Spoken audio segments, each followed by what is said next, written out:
Do you like mysterious magic?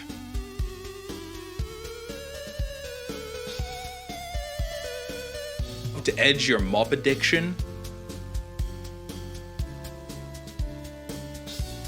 Well, Leximan might be just for you.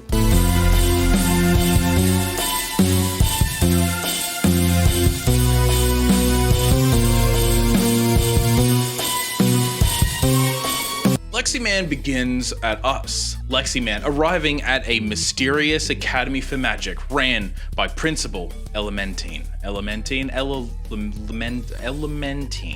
I don't know. Somebody correct me. Elementine is the poster child for a person who may or may not have a hat constructed almost solely out of varied sized dingles. You know, I would call them the other thing, but I don't want to have to mute it. I'm a dad now. After entering the academy, you cause a series of shenanigans as your unique tome actually produces magic based on construction of words. It's pretty cool. It's awesome. But you get sent to the basement with the other abnormal students. You could call them losers, but that would make you a meanie. And you're not a meanie, are you? Are you?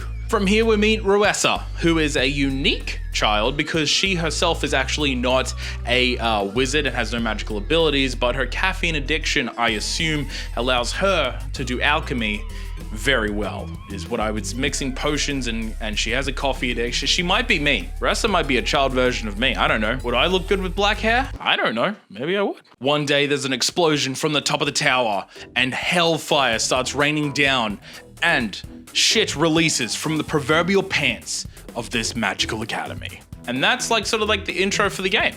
The exploration in this game overall sort of just like full on ass to grass tea bags a lot of games, including AAA games. It's fantastic, and though, yeah, you could say it's simplistic, it's gorgeous in design. The design itself being pixel art and hand-drawn variations. Like, there's like little fire people at the start of the game, and they are clearly 2 drawn pictures animated, and it just looks phenomenal. There's something so beautiful, and it feels so like handcrafted. And the people who would say this is really like basic art are probably the type of people who put milk in before they put their cereal.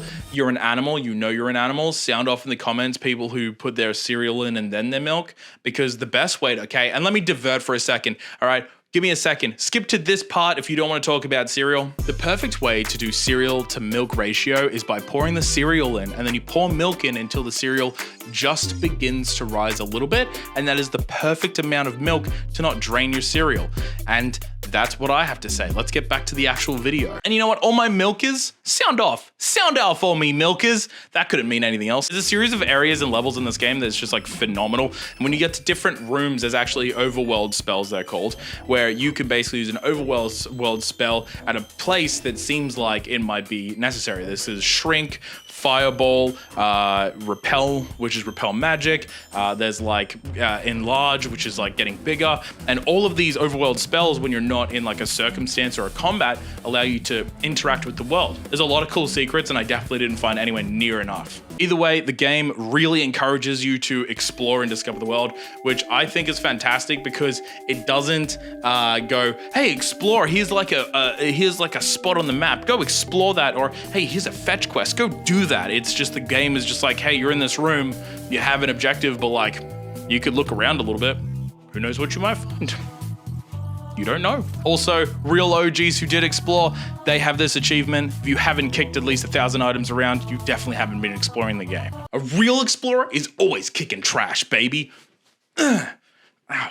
There is such a huge variety of mini games and quests and like random side things to do and random characters and different ways to handle engagements with like what would be considered combat but more interactions, that it never feels like the game's feeding you the same shit. When you get to a point in the game where you go, oh, I think I've absolutely, yeah, I get this, I'm good, then the game will throw something at you and you'll be like, oh, I guess the game's just friggin' turn-based all of a sudden. You can be aggressive in a lot of scenarios, you can be passive in a lot of scenarios, you can avoid fights altogether if you're just good at putting words together, which, guess what?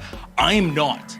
I'm dog shit. Either way, the game allows you to choose the way that you want to do things. There's a huge number of like bosses, but it kind of fits in the same place as enemies, as much as I called, to me, encounters over enemies. But there is a huge amount. I'm not going to say much because I want to avoid spoilers, because the game's storyline is like, bro, fantastic. And honestly, if I say too much, it might ruin it for you.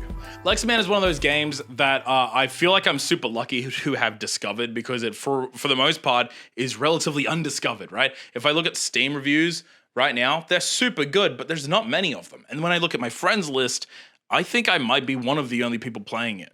I'll take a screenshot if that's true after I told a couple of people about the game. And even with the small community that we are, thank you for watching my videos, I hope we can spread the word about this game and possibly get some sales, because honestly, the team that made this game highly deserves it, to the point where I basically just jerked them off on Twitter and just like sent them a message saying it was a great game. It was over the pants, but it was well earned.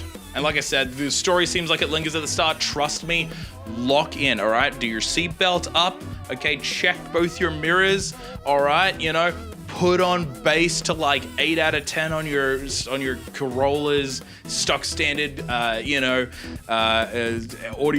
head unit. I don't know why I forgot that part.